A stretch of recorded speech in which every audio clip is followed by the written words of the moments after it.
श्रीगुरुभ्यो नमः। हरिः ओम। श्रीमहागणाधिपतये नमः। श्रीमहासरस्वत्यै नमः। श्रीगुरुभ्यो नमः। हरिः ओम।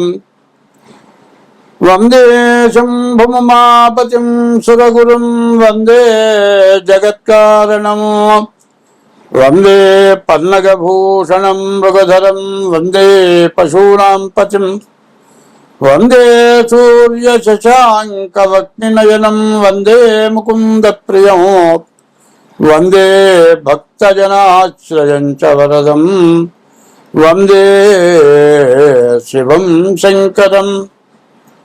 या कुन्दयन्दतुषारहारधवला या शुभ्रवस्त्रान्विता या वीणावरदण्डमण्डितकरा या श्वेतपद्मासना या ब्रह्माच्युतशङ्करप्रभृतिभिर्देवैः सदा पूजिता सा मां पातु सरस्वती भगवती निःश्लेषजाड्यापः। 2026వ సంవత్సరం సెప్టెంబర్ నెల 4వ రాశి కర్కాటక రాశి. ఈ కర్కాటక రాశి పరిస్థితి చూస్తే సరిగా చెప్పాలి అంటే శుక్రుడు ఒక్కడు తప్పితే ఏ గ్రహం బాగాలేదు. తర్వాత ఈ కర్కాటక రాశికి అష్టమంలో రాహు పడ్డాడు, కుజుడు ద్వాదశంలో పడ్డాడు, జన్మంలో గురువు పడ్డాడు. మరి ఈ గురువు వల్ల కుజుడు వల్ల ఏమిటా అంటే ద్వాదశాస్తమ జన్మస్థం శని అంగారకో గురువు.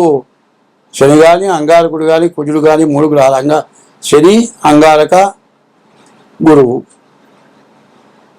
ఈ 3 గ్రహాలు 12 కానీ 1 కానీ 2 కానీ ఉంటే మరి ద్వాదశాస్తమ జన్మస్థం శని అంగారకో గురువు కుర్వంతి ప్రాణ సందేహం. బతకడానికి చాలా కష్టంగా ఉంటుంది. కుర్వంతి ప్రాణ సందేహం స్థాన చలనం, ఉన్న చోటు నుంచి వెళ్ళిపోవాల్సి వస్తుంది. ధనక్షయం, విపరీతమైన డబ్బు ఖర్చు అవుతుంది. ఈ పరిస్థితి ఈ కర్కాటక రాశికి 12ంట ఉన్నటువంటి అంగారకుడు కుజుడు వల్ల, 1ంట ఉన్నటువంటి గురువు వల్ల బాగా నష్టాలు, కష్టాలు, బాధలు ఎక్కువగా ఉంటాయి. కాబట్టి ఈ రాశి వాళ్ళకి చెప్పాలి అంటే శుక్రుడు ఒక్కడు తప్పితే ఏ గ్రహం బాగలేదు, పూర్తిగా బాగలేదని చెప్పాలి. ఈ కర్కాటక రాశి చాలా మంచి రాశి, చంద్రుడికి సంబంధించిన రాశి.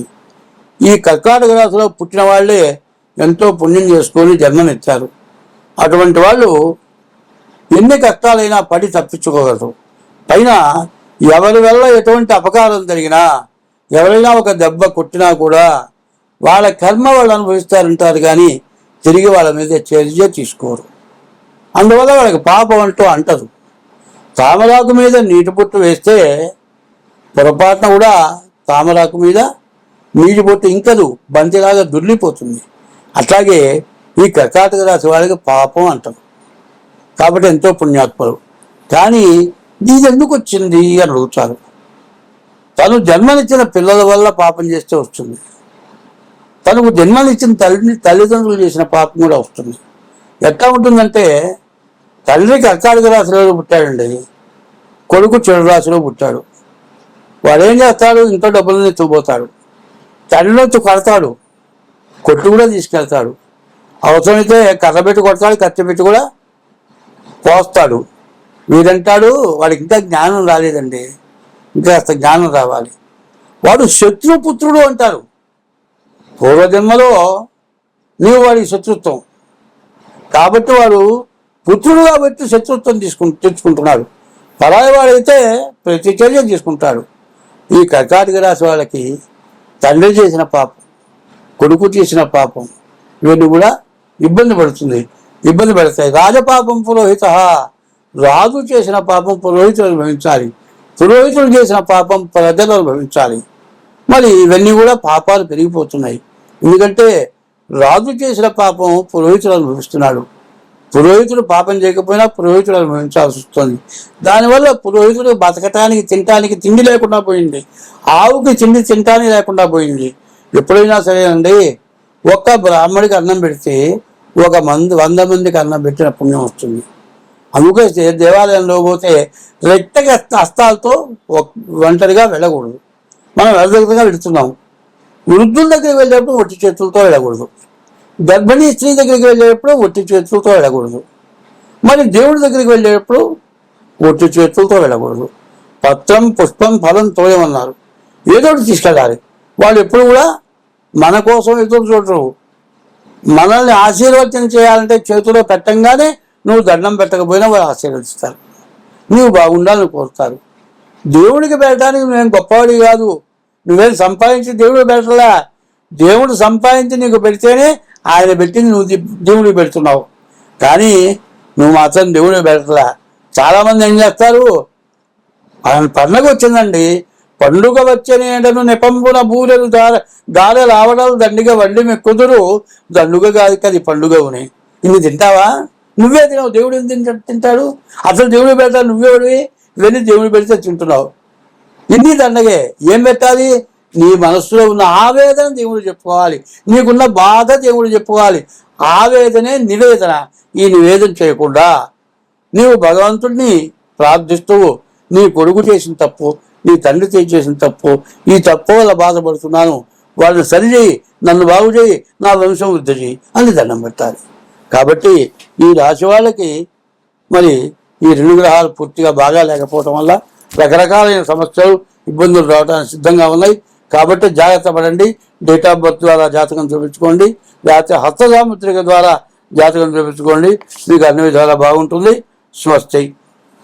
అన్ని రాశులకి ఉపయోగపడేది, ప్రతి వ్యక్తికి ఉపయోగపడేది, నువ్వు నేను అనేటువంటి భేదన లేకుండా అందరం మంచిగా బ్రతకడానికి మార్గం అనేది తెలియపరిచిన విషయం అవుతుంది. అది చెప్తాను.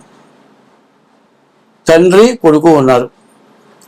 తండ్రి చాలా మంచివాడు. ఊళ్ళో ప్రతి వ్యక్తి చేత కూడా ఆయన గౌరవింపబడ్డాడు. కొడుకు మాత్రం అహంకారం ఎక్కువ. ఎవరితో కలవడు. ఎవరినైనా సరే ఇష్టం వచ్చినట్టు మాట్లాడతాడు. ఎవరితో మంచి లేదు. తండ్రి చావబోయే టైం వచ్చింది. కొడుకు ఏడుస్తున్నాడు. తండ్రి చెప్పాడు, నాయనా చివరికి నువ్వు నలుగురితోనన్నా మంచిగా ఉండి బతకరా అని చెప్పాడు. చివరికి మంచిగా ఉండి బతకడం నలుగురు ఏంటి? 5వ వాడు ఉండకూడదా? ఉండాలి. కనీసం ఎవరితో కలవకపోయినా నలుగురు మాత్రం తప్పదు. ఆ నలుగురు ఎవరో ఇప్పుడు వివరించి చెప్తా. మొట్టమొదటిది తల్లి, జన్మనిచ్చిన తల్లి. రెండో తల్లి ఎవరంటే జన్మనిచ్చిన తల్లి మరి 9 మాసాలు మోసి కష్టపడి కని మరి ప్రాణాపాయ స్థితిలో పడి చివరికి పెంచుతుంది. ఆ తల్లి లేకపోతే ఏ స్త్రీ కానీ ఏ పురుషుడు కానీ లేడు. సరే, మొదటి తల్లి ఆమండి. ఈ తల్లి కానీ, చెట్లు కానీ, మగవాళ్ళు కానీ, ఆడవాళ్ళు కానీ ఇంతమంది పుట్టడానికి తల్లి ఉంటేనే పుట్టారు. వృక్షానికి కూడా ఓ ఇత్తనం ఉంది, తల్లి ఉంది. అట్లాగే అసలు తల్లి అంటూ జన్మనిచ్చిన తల్లి ఒక తల్లి. ఈ జన్మనిచ్చిన తల్లి బతకాలి అంటే, జన్మనిచ్చిన తల్లి తండ్రి బతకాలంటే ముందు ఆహారం కావాలి తినటానికి. ఆ ఆహారం సమస్తం ఆయుల దగ్గర నుంచి, తాగే నీళ్ళ దగ్గర నుంచి, తినే ఆహారం దగ్గర నుంచి సమస్తం ఇస్తుంది భూదేవత. ఆమె 2వ తల్లి.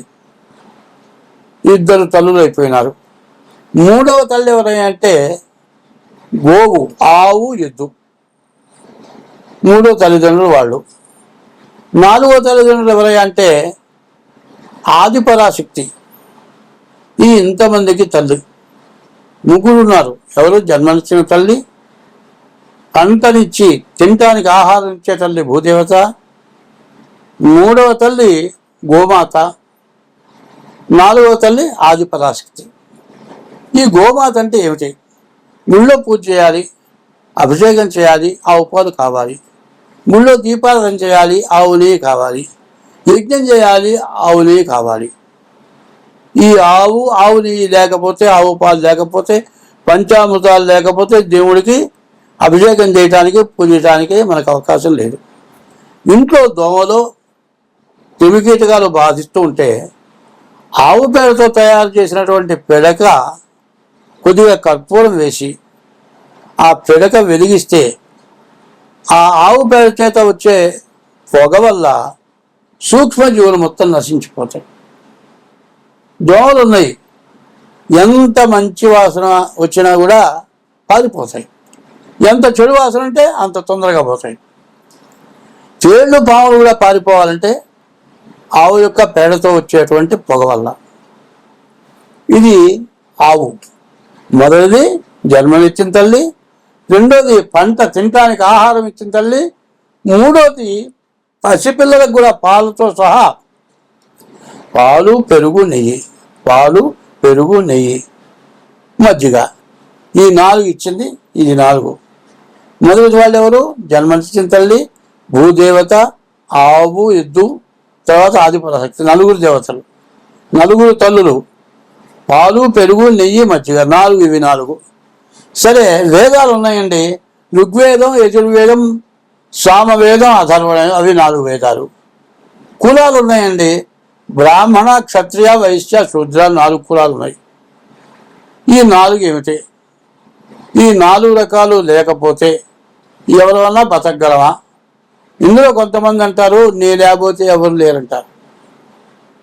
అహంకారం పడిన వాళ్ళు ఎవరయ్యా అంటే గోవు బ్రాహ్మడు తప్పితే ఎవరు కాదు. గో బ్రాహ్మణేభ్య శుభమస్తు నిత్యం లోకా సమస్త సుఖినో భవంతు. ఆవు కానీ బ్రాహ్మడు కానీ తిండి లేక ఆకలయ్యి తిండి లేక ఎవరైతే బాధపడతారో అట్లా ఆవు బ్రాహ్మడు దుఃఖపడితే దేశం మొత్తం సుభిక్షంగా ఉండదు. అయితే ఇప్పుడు అందరిలోకి తక్కువ వాళ్ళు ఎవరైనా ఆవు బ్రాహ్మడే. ఆవుకి అన్నం పెట్టేవాళ్ళు లేరు, బ్రాహ్మడికి అన్నం పెట్టేవాళ్ళు లేరు. అయితే మిగతా కులాలు మాత్రం కొట్టుకుంటున్నాయి. ఈ మిగతా కులాలు 4 ఏమిటాయంటే, ఇప్పుడు కుమ్మరివాడు ఉన్నాడండి, కుండ లేకుండా ఏమైనా జరుగుతుందా? పెళ్ళికి కుండ కావాల్సిందే, చస్తే కుండ కావాల్సిందే. మంగలి ఉన్నాడండి, మరి క్షౌరం చేయాలని మంగలి లేకుండా జరుగుతుందా? 2 మంగలి, 1 కుమ్మరి, 2 మంగలి, 3 చాకలి, 4 బ్రాహ్మడు. అమ్మలు 4, కులాలు 4. ఈ 4 కులాల్లో కుండ లేకుండా కానీ, మరి మంగళ లేకుండా కానీ, చాకలి లేకుండా కానీ, బ్రాహ్మణులు లేకుండా కానీ జరుగుతుందా? ఈ 4 కులాలు ఏదైనా పెళ్లి జరుగుతోంది, అదే బేపనోడు వచ్చాడ్రా, కుండ, అరే కుమ్మరోడు వచ్చాడ్రా, అరే మంగళోడు వచ్చాడ్రా, అరే చాకలోడు వచ్చాడ్రా. చాటున ఈ పదం దగ్గరికి వచ్చేప్పుడు అయ్యగారు వచ్చాడ్రా, పంతులు గారు వచ్చాడ్రా అంటారు. ఇది చెవులతో విని కూడా బ్రాహ్మడు మెదలకుండా ఊరుకుంటాడు. బ్రాహ్మణ్ణి చుడుతూనే ఉంటారు. బ్రాహ్మణులకి స్వార్థం ఎక్కువ. అంతా మా చేతి మీద జరగాలి అని అంతా వాళ్ళ స్వార్థం చేసుకున్నారు. కాదండి, వాళ్ళ బ్రాహ్మణ పరిస్థితి ఎట్లా ఉంది అంటే, గుళ్ళు అత్యగత్నం చేస్తే 5,000 ఇస్తారు. వాడికి జరగట్లే, అందరు చదువుకొని ఉద్యోగాలు చేస్తున్నారు. వాళ్ళ గుళ్ళల్లో అర్చకులు కూడా తగ్గారు, ఇతర కులస్తులు తయారవుతున్నారు.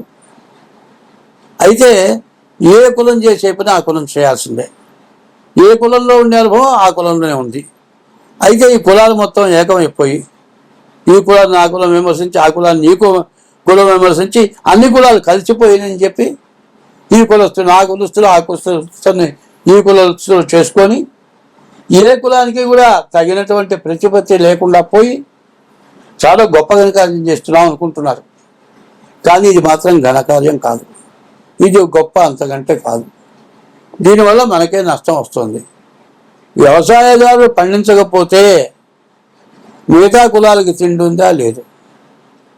పెళ్లి చేసుకోవాలన్నా, నామకరణం చేసుకోవాలన్నా, ఏ మంచి గృహప్రవేశంగా కావాలన్నా, శంకుస్థాపన చేయాలన్నా, జ్యోతిష్యం కావాలన్నా బ్రాహ్మడు కావాలి. మరి ఒక కులంతో ఒక కులానికి సంబంధాలు తప్పనిసరిగా ఉన్నాయి. ఈ సంబంధాలను చెడగొట్టుకొని ఎవరికి వాళ్ళు నేను ఎక్కువ అనుకున్నారు. అయితే ఇవన్నీ పోగొట్టుకొని కులాలన్నీ కలిసిపోవాలనుకొని వాడు పెళ్లి చేసుకుంటాడు, కులస్తులనే పెళ్లి చేసుకుంటాడు, ఇంకో కులస్తులను నెట్టి పెట్టుకుంటాడు. సరే, ఇంత కులాలు మొత్తం కలిసిపోతున్నాయి అనుకుంటున్నారు. కులాలే కాదు, మరి విలువలు తగ్గిపోతున్నాయి. తనకంటే తక్కువ కులం అనేది ఎక్కువ కులం అనేది కాదు, ఏ కులంలోనే ఆ కులం చేసుకోవాలి. ఎద్దు వల్ల బర్రె పుడుతుందా? బర్రె వల్ల ఆవు పుడుతుందా? ఏ కులానికి తగినటువంటి విద్య ఆ కులానికి ఉంది, ఆ కులం లక్షణం కావాలి.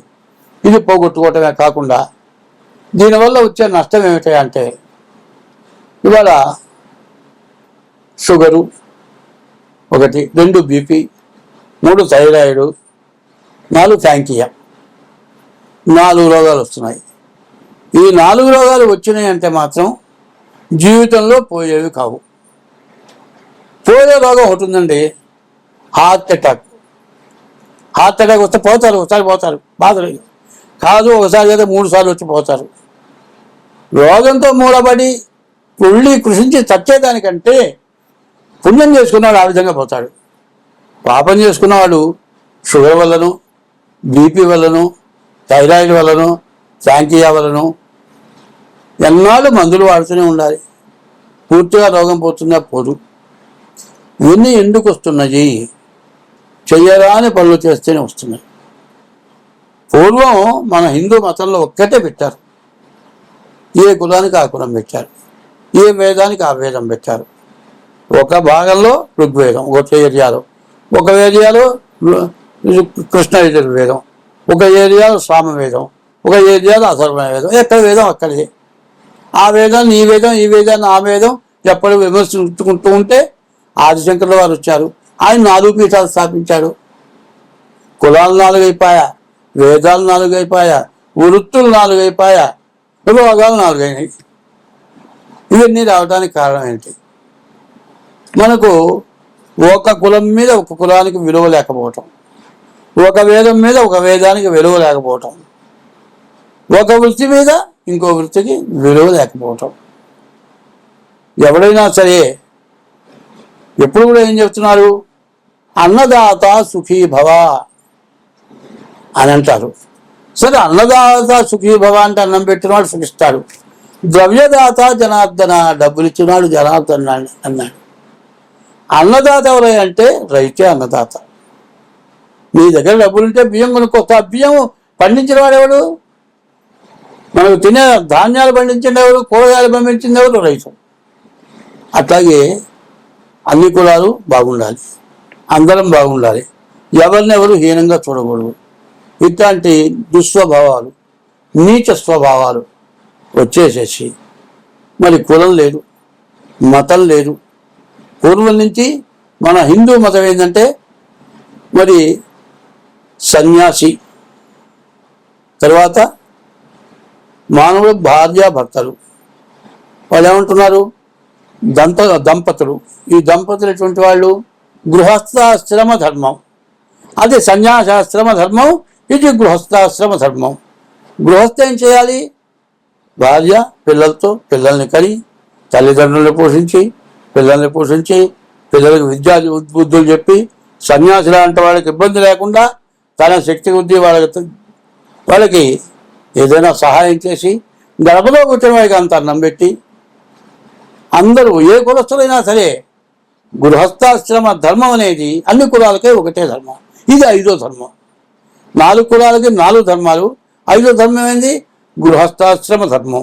ఈ గృహస్థాశ్రమ ధర్మం ఎటువంటిదంటే సన్యాసి కంటే కూడా గృహస్థు చాలా గొప్పవాడు. ఎందుకంటే పెళ్లి జరిగేటప్పుడు ధర్మేచ, అర్ధేచ, కామేచ, మోక్షేచ త్రయేషాం నాతి చరితవ్యా నాతి చరామి.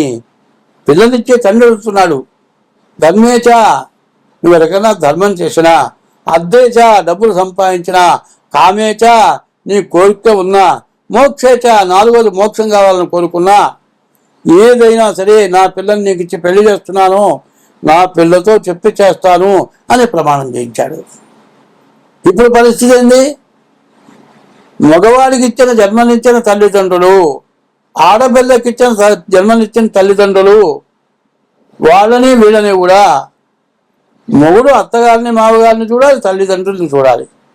కోడలు కూడా అత్తామామను చూడాలి, జన్మనిచ్చిన తల్లిదండ్రులు చూడాలి. ఇందులో ఎవరిని లోపం చేయకూడదు. ఈ పద్ధతి ప్రధానంగా కావాలి. ముందు జన్మనిచ్చిన తల్లిని నువ్వెట్టా చూస్తావు, కోడలు కూడా అట్లాగే చూడాలి. ఇవాళ ఏమంటారు, ఎవరింట్లో ఉన్న కార్యం అయితే అత్తగారు వాళ్ళు గుడ్డలు వేస్తే మా ఇంట్లో పనివాళ్ళు కూడా ఈ గుడ్డలు పెట్టామంటారు. వాళ్ళు కాదు మనకు పెట్టాల్సింది. 25 ఏళ్ళు పెంచి నీకు పిల్లనిచ్చారు, నీ వంశాన్ని నిలబెట్టారు. నీవు వాళ్ళకి తగిన వస్త్రాలు పెట్టి, ముందు వాళ్ళకి దండం పెట్టి, నీ తల్లిదండ్రులకు దండం పెట్టి నీవు శుభకార్యం చేసుకోవాలి. అది లేకుండా పిల్లనిచ్చిన వాళ్ళు ఇవ్వాలి, నీకేదో అవసరం వచ్చినా వాళ్ళే ఇవ్వాలి. ఇటువంటి కోరికలు, అధికమైన కోరికలు ఎక్కువైపోయి గృహస్థాశ్రమ ధర్మం చెడిపోయి, చేసుకున్న భార్యని వదిలిపెట్టి కామం ఎక్కువై, పరస్త్రీ వ్యామోహం ఎక్కువై, దీనివల్ల మరి చేసుకున్న ధర్మపత్నిని వదిలిపెట్టి, కన్న పిల్లల్ని వదిలిపెట్టి, జన్మనిచ్చిన తల్లిదండ్రుల్ని వదిలిపెట్టి ఎవరి దారి వాళ్ళు చూసుకొని చివరికి తల్లిదండ్రులు పిల్లలను అనాథలైపోయి, కులం పోగొట్టుకొని, మతం పోగొట్టుకొని, నీ యొక్క ధర్మాన్ని పోగొట్టుకొని, హిందూ ధర్మం మరి గృహస్థాశ్రమ ధర్మం, సన్యాస ధర్మం, ఈ రెండు మంచి ధర్మాలు. ప్రపంచ దేశాల్లో ఈ గృహస్థాశ్రమ ధర్మాన్ని ఎప్పుడూ గౌరవిస్తోంది. అటువంటి గౌరవాన్ని పోగొట్టుకొని వాళ్ళు ఏం చేస్తున్నారు, ఈ కోట్లకు వెళ్ళిపోయి పెళ్ళి అయిన తర్వాత అతి ఆశ పెరిగి విడబడిపోయి కోట్లకు వెళ్ళి కోట్లలో తేలక, విడాకులు రాక, మళ్ళీ పెళ్లి కాక, పిల్ల దొరక్క, గృహస్థాశ్రమ ధర్మం వీడి హిందూ మత ధర్మాన్ని వదులుకొని ఇక పెళ్ళంటూ ఇక వద్దు అనేటువంటి పరిస్థితి తెచ్చుకుంటున్నారు. దీనివల్ల మహాపాపం వస్తుంది. ఎన్ని జాతకాలు చెప్పినా, ఎన్ని జ్యోతిష్యాలు చెప్పినా, ఎన్ని పూజలు చేసినా నీ యొక్క ధర్మాన్ని నువ్వు వదిలిపెట్టడం వల్ల నీవు మొత్తం పాడైపోతున్నారు. కాబట్టి ఇది అందరూ కూడా తెలుసుకోవాలి. స్వస్తి.